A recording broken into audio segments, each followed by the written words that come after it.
All right, good evening, everyone. Welcome to the April, what's today, the 20th, 2021. You want to turn your speaker off there for me. Parent forum regarding the revised guidelines for return to school. We have 3 people in the audience with us here at Eden Elementary, and we have a number of folks who have joined us on Zoom. Welcome to all of you. We have 4 people now with us, and I imagine a few others are going to trickle in. With me on stage to my far left is Mr. Chad Bliss. He's our Director of Facilities. Welcome, Chad. Next to him is Lauren Carter, our GLP Principal, followed by Kelly LaRosa, our Eden Elementary Principal, Mr. Jeff Cervoni, the Middle School Principal. Who's to my left here? Mr. Jason Lyons, the esteemed High School Principal. To my right is Laura Feldman, Director of Finance, Mary Banco, Director of Transportation, Jay Iwanko, who is our Athletic Director and Assistant Principal. And the most important person in the room is Barbara Tomasulo, who is my secretary and the district clerk. She runs the whole ship most of the time. So welcome, and thank you all for joining us. The outline of this evening's program is we have about an hour scheduled. I plan to review some updates in the guidance document, along with how some of those updates are going to impact our school environment. And I apologize, Mary Maxon, our Director of Pupil Personnel, has joined us virtually. She's on the Zoom meeting as well. Thank you, Mary. So I'll give you an update on some of the changes. I'll give you an update on how some of these things are going to positively impact our world here and our students' world. We will have some Q&A with our directors and our principals. I will answer the 3 or 4 questions that were sent in beforehand, and then if there's any other questions from the folks in the audience, you're welcome to ask. Just please step to the microphone so I have half a chance of hearing what you're saying with some of my own issues there. And also, you folks on Zoom, you are welcome to send a question in via the chat, and we will attempt to get to those if possible. So what a difference many months make. The last time we were in a parent forum, there were probably, 30 people here, 40 people here. A lot of other folks watching on live stream. There were a lot of tough questions. There were a lot of concerns. We were, as a group, hopeful but nervous at what we'd be able to do. There were a lot of things that we knew we needed to tackle that we've never done before. And now here we are many months later, actually very excited and very confident at being able to do more for our students. And we've been waiting for the changes in the guidelines for quite a while. You may know that the Center for Disease Control changed their guidelines about a month ago. And then on April 9th, the New York State Department of Health made some updates as well. We are required to follow guidelines from the state, from the governor, from the county, and from the state education department. And that's what we do to make sure that we keep our district in a good, safe place. So again, a number of important changes. They're going to allow us to do more on behalf of many of our students, but not all of our students, unfortunately. And really the 2 biggest changes are the language that relates to social distancing and face masks. Very significant changes. We'll start with social distancing. If you're here, you're probably aware that we were required to keep students 6 feet apart at all times, and sometimes even 12 feet apart, depending on what activity they were conducting. So that has changed, and it's been reduced from 6 feet to 3 feet in the classroom. And it's been reduced from 12 feet to 6 feet during certain aerobic activities, like playing a wind instrument or singing in chorus or physical education. Those are game-changing differences in terms of social distancing for our schools, for most of our schools.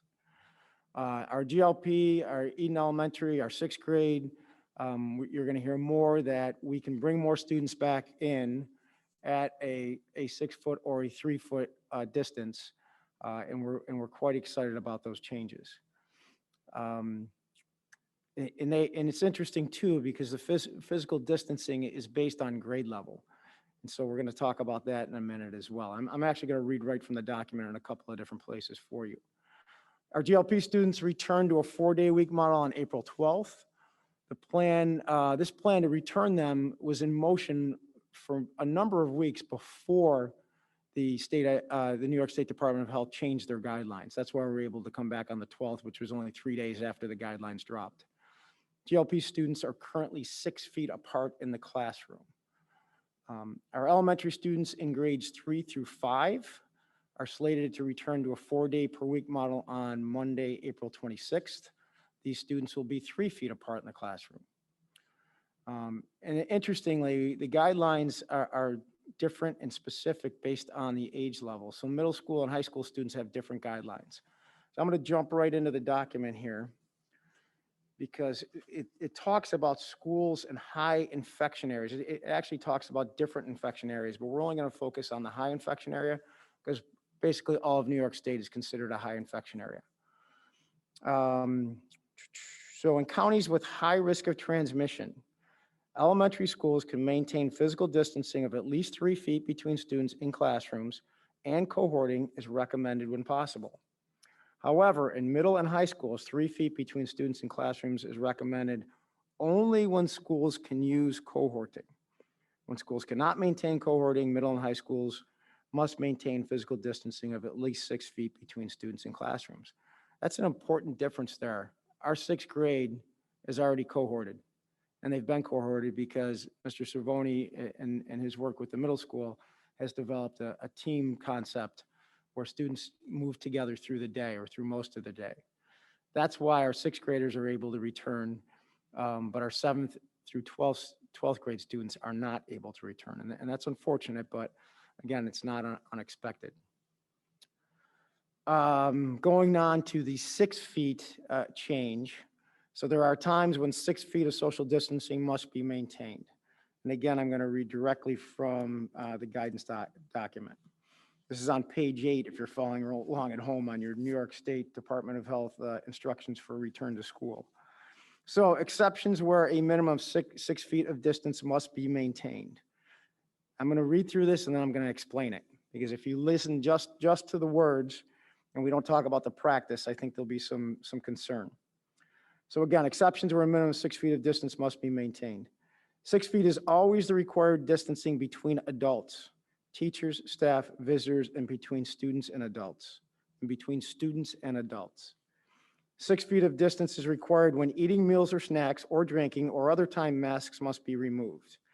This may mean that meals can't be eaten in classrooms that have been converted to 3 feet of physical distancing during instruction time. That's not really pertinent for us. Individuals participating in activities that require projecting the voice, example singing, or playing a wood instrument must be 6 feet apart, and there must be 6 feet of distance between the performers and the audience during performances and concerts. That's a really significant change and a very positive one especially for the arts. 6 feet of physical distance must be maintained in common areas and outside the classroom, example, lobbies, auditoriums, gymnasiums, cafeterias, and hallways where possible. And it goes on to talk about athletics, but that's under a different component. So what that means is that adults are supposed to maintain 6 foot of distance from students and from each other at all time. We are probably within 6 feet. I'm sure we're within 6 feet at the front of this auditorium right now, but we are masked. Okay. The other part too that's important in this section is the CDC no longer recommends physical barriers for mitigation where physical distancing cannot be maintained. The preferred approach is enhanced ventilation and air filtration. So I know that's an important question for some of you, and I am going to come back to barriers in a minute. So our students can be within 3 feet, but now we have to talk about masks as well. So when we first got together many months ago, there was a lot of talk, a lot of concern with how are students going to handle face coverings?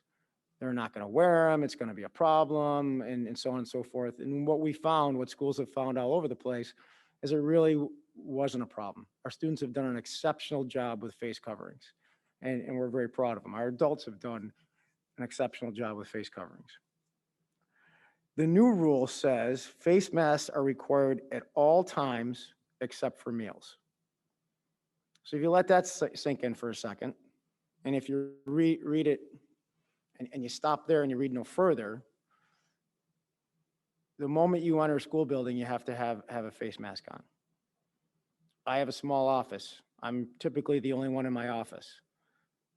A strict interpretation of that rule would mean sitting in my office by myself, fully vaccinated, I should wear a mask. I can promise you I'm not wearing a mask when I'm in my office by myself. Okay? And I would guess that the parents in the room, particularly of younger kids, are now concerned that, what do you mean my son or daughter has to have a mask on all day? And that's not what it means. That's what it means if we stop there. But we need to keep reading further. So the next bullet point says responsible parties will need to consider and address developmental appropriateness, feasibility, and ability to implement such a policy in a safe and consistent manner. That means we can be reasonable, and we will be. So it doesn't particularly specify mask breaks like the original document did, but is it appropriate for any child or any adult to have a mask on for 6.5 or 7 hours a day? I would argue pretty vehemently that it is not developmentally appropriate. So I expect that our children will be 6 feet apart and will have the opportunity for mask breaks in a similar fashion to what they had before. Okay. It goes on to talk about students who are unable to medically tolerate a mask, and so on and so forth. And that's not really different at all from what we experienced previously. All right, so those are the two main changes: social distancing and masks. There's a lot of other little nuances and changes to the plan, but nothing that is really a game changer or really has much of an impact in our operations. Some of the general updates: our daily questionnaire will continue to be required. The verbiage on the questionnaire has been updated to reflect the current requirements. So some of that language about a 14-day quarantine or travel and whatnot is going to be removed or has been removed. When we first started this and we were at one of these parent meetings, the plan was temperatures must be taken before children come to school. That's still the expectation, but we very quickly realized that our community needed a backup plan there. And so every person that enters the school building during the school day does have their temperature checked, whether it's a staff member, a visitor, or a student. And that process has worked very, very smoothly. So that's already in place. Quarantine requirements have been updated to reflect the change in length of quarantine. Whether it's reduced to 10 days or there's no need for quarantine because of vaccination or previous positive confirmed COVID-19 infection. Going back to barriers. So, and I know I did get a question from a parent, so I'll answer that right now, whose comfort level, what this parent said is my comfort level is enhanced because I know that there's barriers in the classroom. And I understand that because we want as many mitigating factors in place as possible. CDC, again, barriers are no longer recommended by the CDC or the New York State Department of Health. That means that we could remove barriers and still meet the guidelines. But that perception and that emotional side of things is very important as well. It's critically important. So our students at this point have been accustomed to the barriers. We're now going to bring more children into some of the classrooms, pre-K through 6, although 6 does not have barriers. Is that correct, Jeff? They have not had them, so they're not missing anything. So we're not looking to remove those because we want our children who are coming back to be as comfortable as possible. And when I say we're not removing barriers, I mean we're not removing them right now. As the weather warms up, and clearly tomorrow is not on the schedule to warm up, and we can open windows more and increase the airflow and improve that, we're going to look to wean ourselves off of barriers.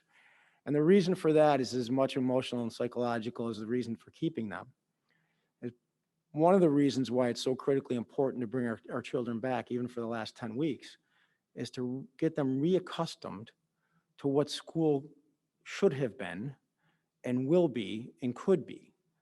And that's more students in the classroom, more interaction with their classmates, and no barriers. So Later in the spring, as we get good at this again and having more kids, as we cross another hurdle and we're comfortable with where we're at, and we know we're in control of our own local infection rate and so on and so forth, we will look to start moving away from barriers. Okay. So it certainly won't be an abrupt removal, but it will be planned for the future. Cleaning and filtration. One of the things that we did very early on is learned what the most important part of the filtration system was, I guess, and that's the filter and what the top-notch ones were.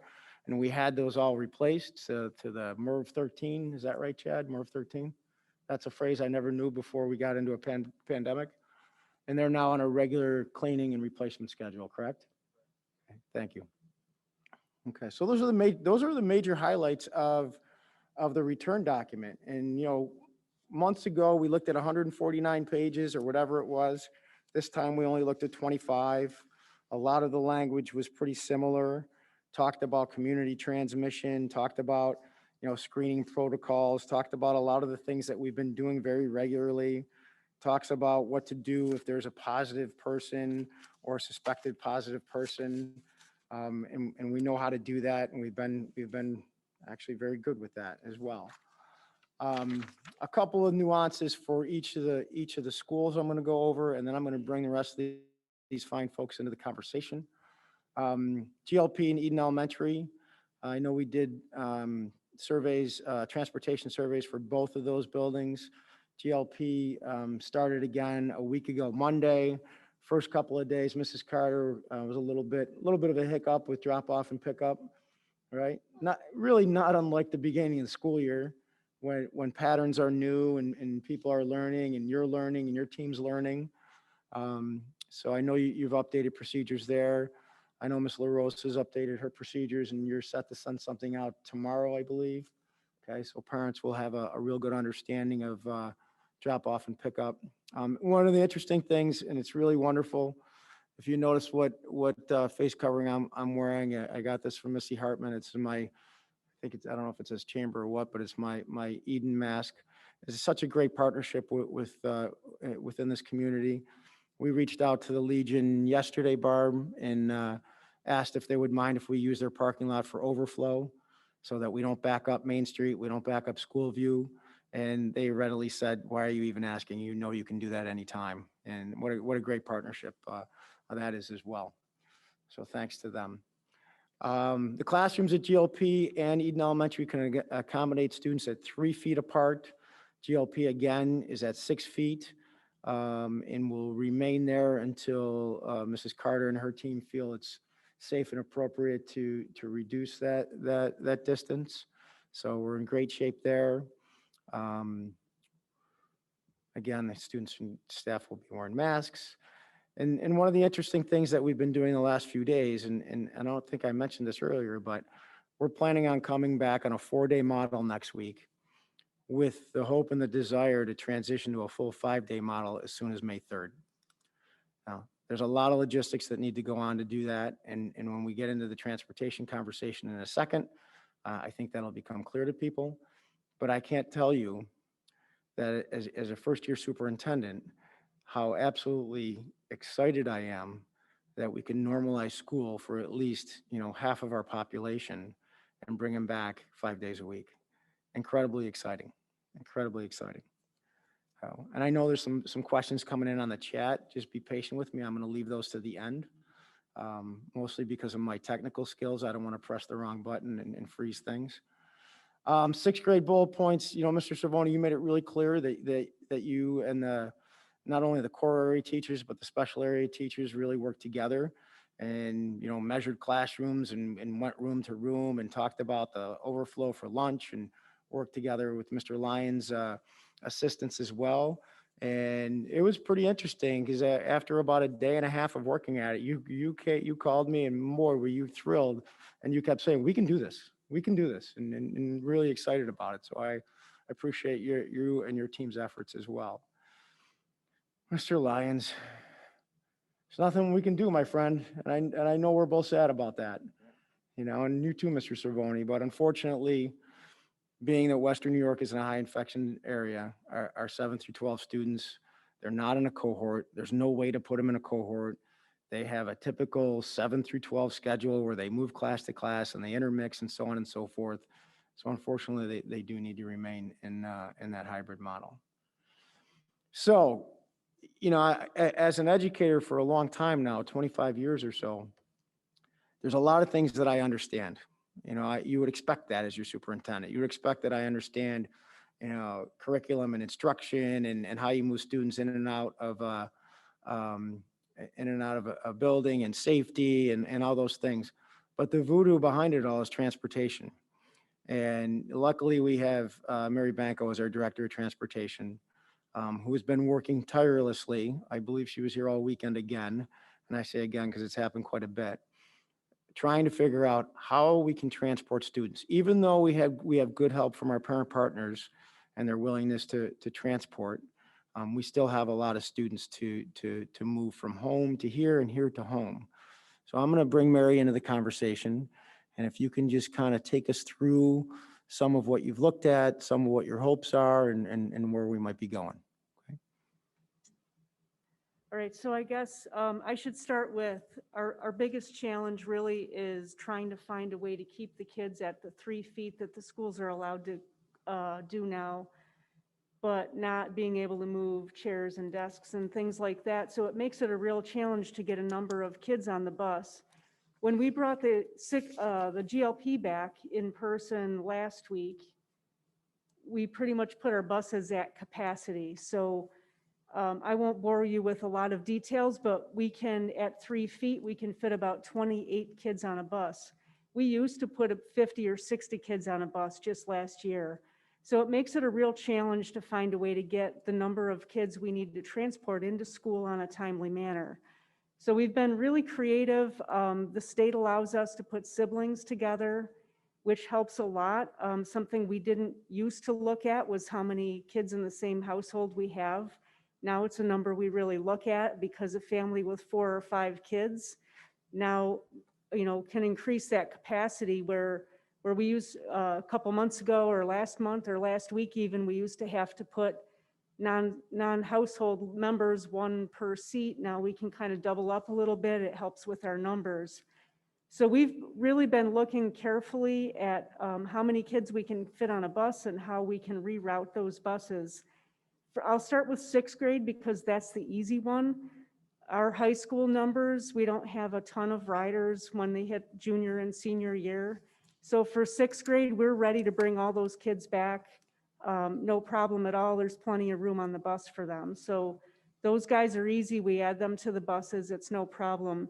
When we brought the GLP back, we took our numbers, our capacity numbers, right to where they can be. So now we need to look creatively at how we can bring the rest of the kids back. We did the elementary survey, and we really only gained about 15 people that are willing to transport their kids. So the numbers didn't really change. So we're still transporting the same number of kids, but bringing them 4 days a week or 5 days a week, where we used to only be bringing them 2. So we're really looking at very quickly, because this is happening very quickly. There's no way to fit all the kids on a traditional bus run. So one of the things that we'll be doing, and we're asking the community for support on, is double tripping.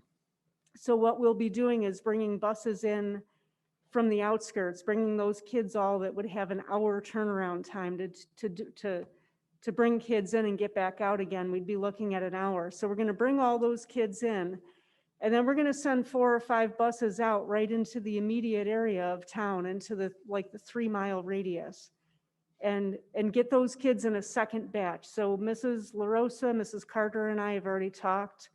We have a good plan so we can get all the kids in the first run, send 3 or 4 or 5 buses out, and get the kids that live very close by. So a parent who maybe was used to an 8:20 pickup might be looking at an 8:40 pickup, which is later than you would traditionally think is the normal. But we've worked together, and we have the parents are dropping kids off until 8:45 or 9 o'clock at the schools. So we can get that second batch of buses in without impacting the kids' start of the school day. So that's the big thing we're looking at right now, is how to make that work so we can get everybody here without impacting the parents needing them to transport more than they are. I think that's it in a nutshell. I still don't understand it, but I'm thankful for you. Um, No, I do. So we need more time to do this right and to do this safely. Well, we have about 2 days to do this right and do this safely, because our drivers, if we're going to start on Monday, our drivers will need Friday to look at the bus route. So really the goal is within the next 2 days to have this all set. So there are 3 of us in the office. We're working really hard on it. We'll have a plan. We'll make sure the parents that are impacted on the pickup time or the drop-off time are aware of what's happening, so we're ready to start on Monday. You may have said this, but I want to repeat it if you did. How will those parents be notified of any changes? Well, we don't have the time to do a typical US mail notification. Typically, we send a letter out that lets parents know when to expect the bus. So the 3 of us in the office will be making either individual or small group school messenger calls to all the families to let them know about the changes. Well, you don't forget you have a lot of help in all the offices, so anything you need. Yeah, absolutely. You're moving heaven and earth to bring these children back, and we're all a great team here together. You're actually receiving some shout outs on the chat for your work, so thank you. And I know that the other administrators appreciate your work as well. Okay, thank you. So, all right, so moving on a little bit. I'm going to answer a couple of questions, and then again, I'm going to bring the team in for further conversation. And I don't think my answer to this question is going to be real popular, but we have had a couple of questions on whether virtual classes, virtual school will be available when students are absent from school. And unfortunately, the answer to that is no. So when we're back 5 days a week and a student is absent, that absence is going to have to be treated in a similar manner to what it was before we were in a pandemic. And that really is because of the capacity that we have with our teaching staff. I can't expect our teachers to teach the students in front of them and then, also teaching synchronously or even asynchronously those students who are absent. But now I'm saying that, I'm sure there are teachers that are maybe even observing this meeting right now who would be willing to try that. So more likely than not, the answer to that question is no, there will not be virtual classes or schoolwork when they're absent from school. I would be willing to bet, though, that our teachers have learned so much about how to use technology to post assignments and so on and so forth, that they may actually find it easier to follow that method, to post assignments for those who are absent, rather than the traditional way of when a child comes back and they collect some paperwork and then it's got a different due date and so on and so forth.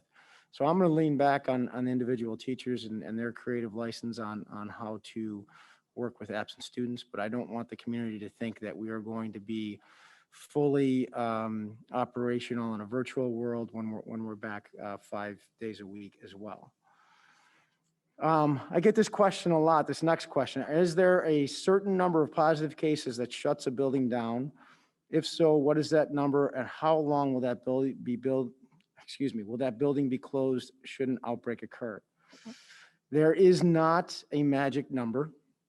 There are magic circumstances is the best way that I could put it.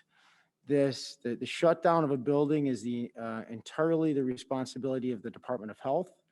Whenever we learn of a positive case, we have contacts at the Department of Health where we reach out to, we explain the situation, we explain who was positive when the last they were on campus, who they may have been in contact with, and so on and so forth.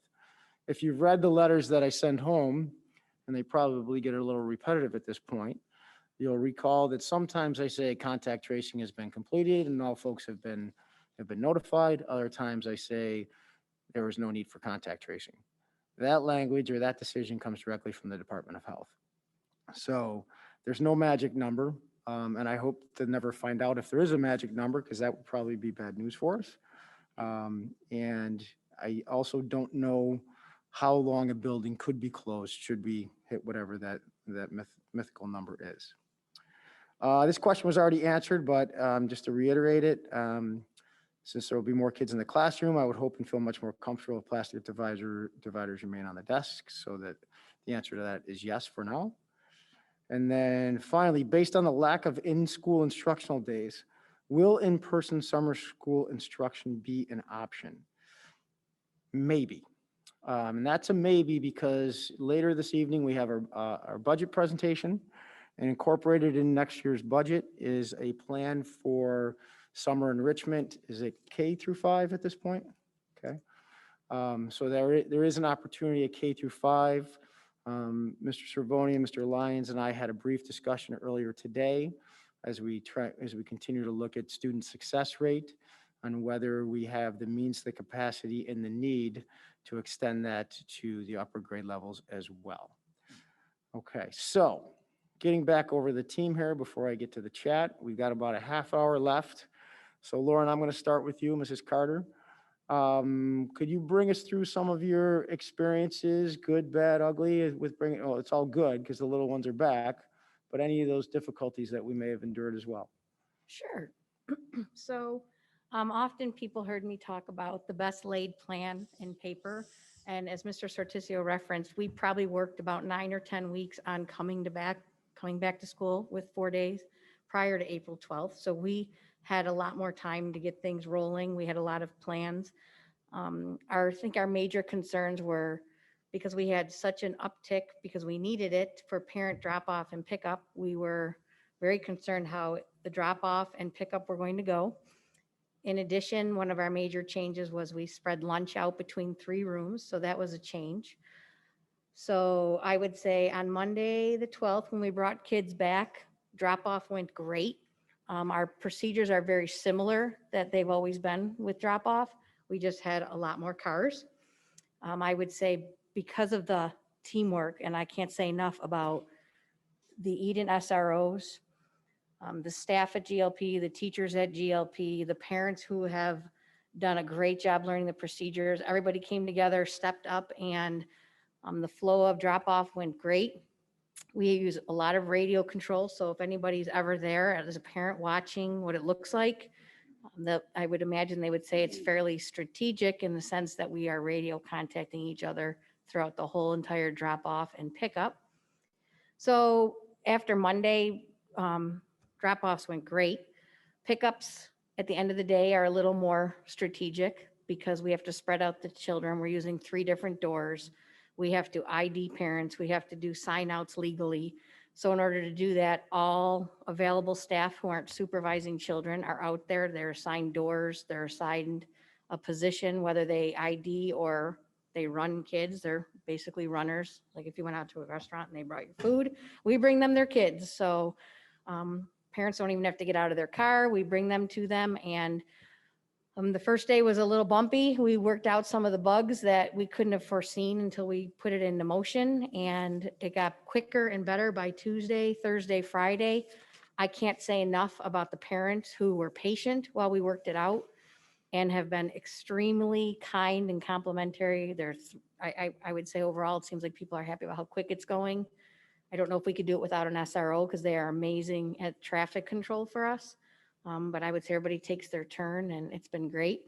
Lunches went off without a hitch. Yeah, that was your big hangup too. You were worried about lunch. I was super worried about lunch in 3 different spots. So their schedule's the same. They're just eating in some different places. Mhm. So that's gone well. The feedback I'm getting from the teachers is outstanding. They're thrilled to have their children. They're definitely seeing that instruction. Obviously, it's more rigorous. They're available to their kids. So they're really pleased about that. Mr. Sortisio and I visited every classroom on the first Monday, and you could just almost feel and touch the excitement, I think, in the students that they were back together. And we checked every single classroom. They're behind their barriers. They have their masks on. They're significantly far apart. So I would confirm that the classrooms are as safe as they possibly could be and are definitely in compliance. And this week has gone great.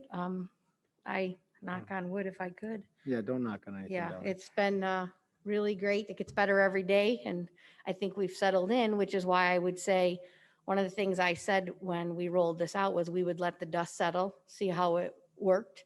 Was everybody having more children still safe, following protocols? Did we have an uptick in cases? All of those things. And I would say after 4, 5, 6 days. I would say it's smooth sailing, which is why I think we're getting to the point now where we are probably going to be pretty close to bringing 5 days a week, all of our students by May Yeah. 3rd. So that comfort level is so important. And I think it was wise of this team to recommend to me that we start at 4 days, even if it's only for a week, not only to give transportation a little bit more time to perfect things, but it's that comfort level, not just for the students, for the adults as well.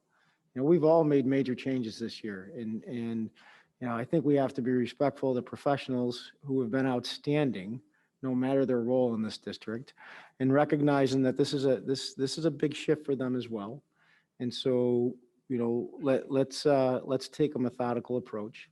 I do want to say I so enjoyed spending the day with you and visiting classrooms. It was pretty amazing in the month of April to see teachers playing the name game with their students because the kids didn't know each other's names yet. They were different cohorts, and they were so excited. But there was a little pang of sadness on my part. But obviously buoyed by the happiness that I was seeing in the children's face, and the faces, and their excitement, and hey, I actually do know that person, and so on and so forth. So congratulations to you and your team for those improvements. And I can't say enough about the team. So we have Right. an implementation team who discusses everything that had so much to do with tweaking all of the plans and will continue to do so moving forward if we can make it to 5 days. And really the entire staff and teachers have been really creative in solutions. So an example I would give is we had our new lunchroom set up in one way. And then the teacher said, do you mind if we move the furniture a little as long as it's 6 feet? Because we think it's better for our kids and more, a better social environment. I mean, they just are constantly thinking about solutions and what they can bring to the table to create that normalcy for children. So I really can't say enough about the GLP team who has made it sure. happen. Well, thank you. So, Mr. Bliss, there's a lot in the guidelines about cleaning protocols and filtration and so on and so forth. And you and I reviewed them. Any major changes for your crew?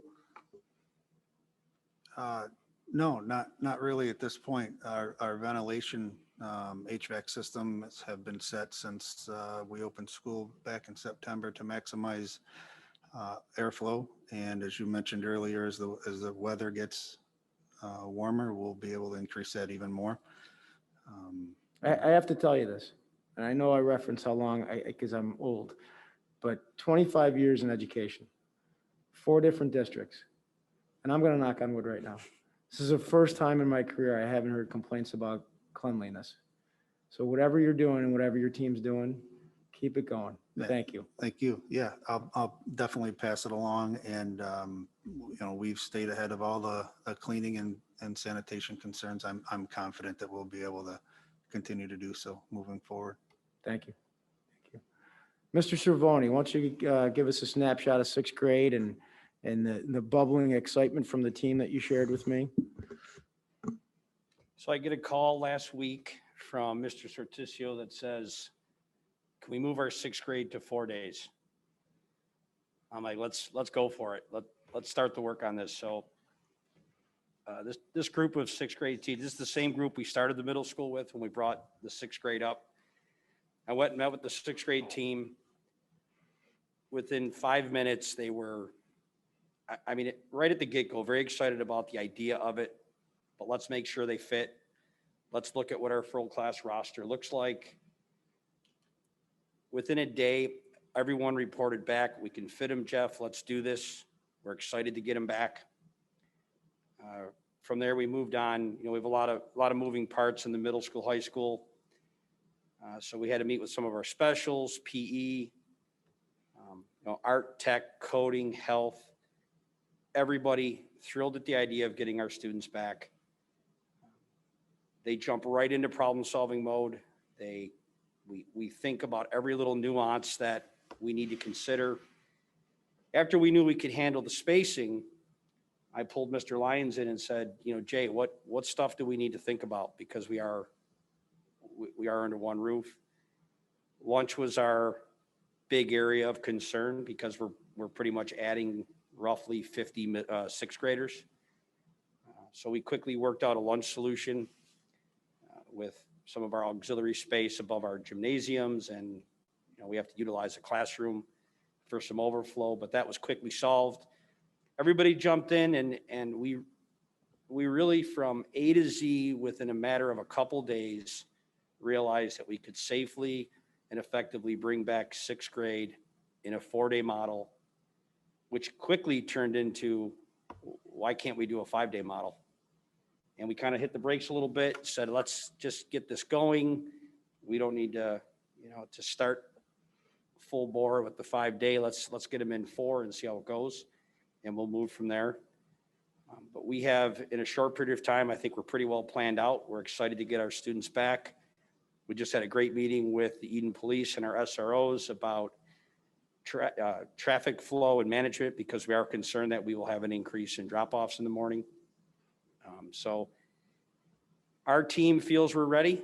As stuff comes at us, when we come back on Monday, we'll solve problems as we get them and continue to improve our processes. So very excited, and we're thankful to everybody. Everybody was positive. Everybody was enthusiastic, which makes our jobs pleasurable and just a lot of fun to be part of a great team. Thank you. Thanks for your leadership there. So, Ms. LaRosa, I distinctly recall before the guidelines came out, I think it was in my office or maybe in the hallway, you looked at me and you said, Jeff, if they go to 3 feet, we can do this. And you said it like in rapid fire. I thought I was talking to Lauren for a second there. But you said, if they go to 3 feet, we can do this. We can do this. We can do this. So take it away. Can we do this? We can do it. So again, to echo Lauren and Jeff, we have had an anxious, awesome, great team across staff and teachers. My teachers have been very jealous of the GLP because they heard their classrooms the square footage is a lot bigger. This building looks huge, but our classroom space is tiny. So they have been, you've heard in the press, CDC might update their guidelines. So we have been on pins and needles since then and planning and thinking about that move. And then when CDC said 6 feet to 3 feet, we were like, yay, but I'm like, we have to wait till New York State gives us the go ahead. So we've been looking at our classroom spaces, pickup, drop off, cafeteria, meeting with the PE team, and they lowered that from 12 feet to 6 feet. So we've been turning over every stone, and yes, we are ready to go. Ready to go. And you also brought to my attention that we may be able to be creative and work a little bit differently with our fully remote students. And that is one of the other roadblocks that we need to address before we can come back to 5 days. We think we're there, but we want to make sure we're there because we are going to obviously continue to support our fully remote students. And in a roundabout way, I'm answering one of the questions in the chat right now. But those students who committed to full remote for the semester, we will support you on full remote. I do believe we have room, correct? Yeah, because we have the Full remote folks, if those they students wanna want to come come back? Yeah, how awesome is that? You made a commitment for a semester, but we have room for you at 3 feet for any of those full remote students who want to come back and really experience school in a little bit more traditional sense. I'm going to come out to the audience here. Are there any audience members that have any questions that haven't been answered yet? If so, if you wouldn't mind stepping up to the mic.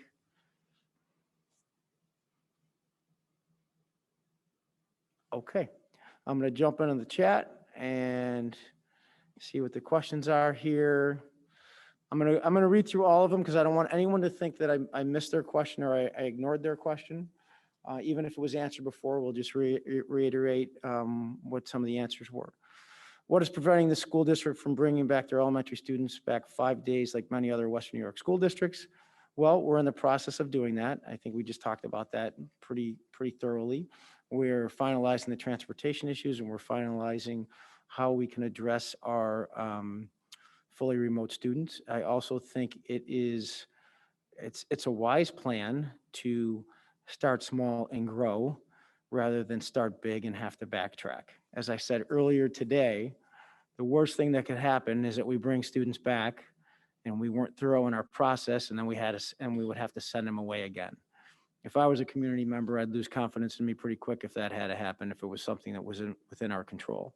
So I think that's a pretty clear answer for that question. How have the regulations impacted the bus capacity? I'm confident that Mary Banco covered that. Social distancing should occur on a bus. We're using those regulations really to our advantage in bringing more children on the bus safely. Will virtual learning be available when students are absent out of school? I did answer that. Unfortunately, the answer is it will continue for those who are fully remote, but an absence will be a regular absence as we move forward once we're back to 5 days. Will there be air conditioning on the buses during warmer weather? Legitimate question. I have no idea.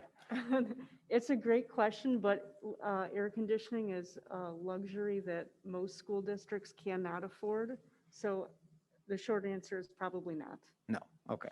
Thank you. This is a great common sense, how could it not be this way question, and wait till I give you the answer. So what about high school students who are fully vaccinated, age 16 and above? Is anything being done to elicit guidance from the state, county as to whether fully vaccinated high school students can return to school? You would expect that fully vaccinated would have some sort of paragraph in here other than when it refers to quarantine, because that's a really common sense approach. It's not touched upon when we reach out to the Department of Health, when our advocates reach out, it's ignored. Not the question, but the response that we want. So there is no differentiation for students who are fully vaccinated. They're under the same exact guidelines as everyone else. And I don't see that changing in the near future, unfortunately. You got a, that's an amazing, thank you, Mary. I wanted to read that out loud. This is an interesting question, and I'm not sure that we have the answer yet. So if a child tests positive with COVID and is asymptomatic, so is fine for learning and participating in classwork, would remote learning be possible so the child isn't missing 10 days of school when they feel fine, however, they are not able to attend due to a positive result? I don't know that we tackled that yet, team, did we? So we've got a child who tested positive. Let's run out a scenario here and we can talk this out a little bit. And obviously not settle on our answer today, but the folks can see our process a little bit. So we'll say it's a fourth grader. We're back 5 days a week. Fourth grader tests positive, has to quarantine for 10 days. How would we assist that child with their, and this isn't just for Kelly, this is for anybody. How would we assist that child with their instruction during that time? So at first blush, when I think about that, when we've talked about what our plan tentatively is going to be to bring them back 5 days a week, it's because we're going to create something that's more multi-age in each building that addresses instruction on a very scheduled, synchronous manner for our full remote. So our full remote are actually going to get more FaceTime with this multi-age model with direct instruction. And I would say, although we certainly couldn't handle it on a day-to-day basis, my child's not coming to school, can I do this? But if we know your child's gonna be quarantined for 10 days, my gut tells me for those 10 days, I could put that child into that group with that teacher, with the full remote kids, and get the instruction at least with them. So they'd shift their teacher for 10 days, just like if they had a long-term sub. Or they were on home instruction because of illness. Right. But they would still be able to get something because we can plan when it's a bigger bulk of time. Right. So that's what my gut tells Right. me. Yeah, so in the pre-COVID world, if we had a child who was out for 10 days, we're required to provide, what, 2 hours of instruction a day? Is that what it is for home instruction? For high school, it's an hour, I think, for Hour elementary. for younger students, 2 hours. So we're required for some level of instruction. And sometimes that home instructor is the same, is the teacher of record, is that child's teacher. Oftentimes it's not. So in the example that was presented, we would follow a really an updated model with someone internally who's connected with the teacher of record and move forward. Any other comments? Did Lauren pretty much nail that, team? Over here, good. Okay, if we return 5 days a week, is there still the option of fully remote for students, or will they all come back? We will honor families' the commitment they made to us to be fully remote. We will welcome them back if they so choose. Okay. This is an interesting one. How will the end of the day bus runs work? Will the students have a staggered dismissal? What time will dismissal begin and end? So I know this question is coming from a fourth grade teacher. I don't know if this particular fourth grade teacher has children of her own at other levels. Lauren, did you stagger your pickup time? Right now, our parent pickups are staggered. Our buses are typically as they've always been, except for we used to do just, they put them all in the circle once. Now we do half the loop and then the other half of the loop for the purpose of use of our parking lot.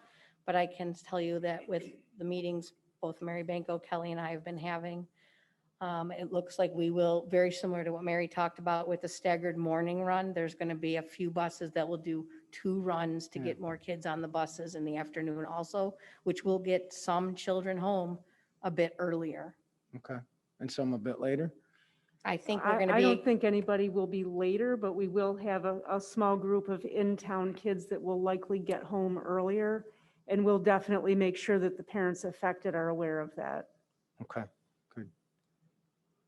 Was the question specifically about pickup? It was about End of the day? end of the day. So here at the elementary building, talking with Mary, and her plan, our call for buses and for pickups will be the same, because we're very fortunate. The layout of our parking lot is much different, so we can kind of run things simultaneously and still maintain a very safe environment.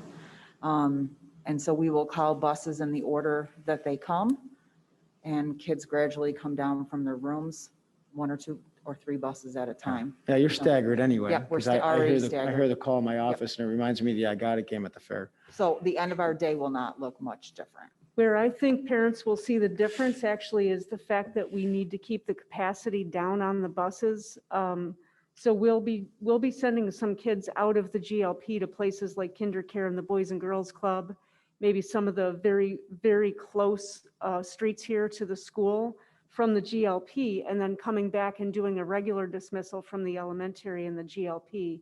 So a parent on Hillbrook, for example, might see their kid home at from the GLP at 2:50, but the elementary student gets off at 3:10. But we will absolutely communicate with those families that might happen with. Yeah, good point. I do want the community to know that the Boys and Girls Club did reach out to me today to please share that they have capacity if there's some need for some after-school assistance. I have not contacted KinderCare or anyone else in the community, but those would be all good first phone calls for some after-school assistance if needed. Okay. So let me move on here. I heard the 3-foot rule in classroom was conditional upon the Erie County infection rate. Is this true? Sorry if this was already addressed. This is a parent of a 6th grader. You are correct, but incomplete, which is understandable because it's confusing.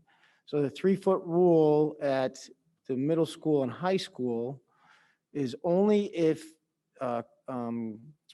classes are cohorted, meaning they move through all or most of their day together. Our 6th grade is cohorted, so they can be within 3 feet. 7 through 12 are not cohorted, so they have to maintain 6 feet. Okay. So it's 6:53. We've been going for 53 minutes. I'm going to give the audience one more chance to ask questions.